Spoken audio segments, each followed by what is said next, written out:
In this guide, I'm going to show you guys how to change your Apple account primary email address. Let's get started.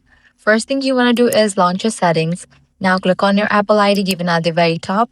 Head over to the option signing and security. Now go ahead and click on your email address.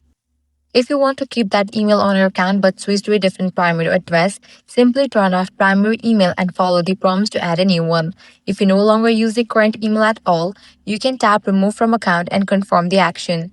Keep in mind that if the only email associated with your account is an iCloud email, you won't see the remove option. Instead, you'll see change email address.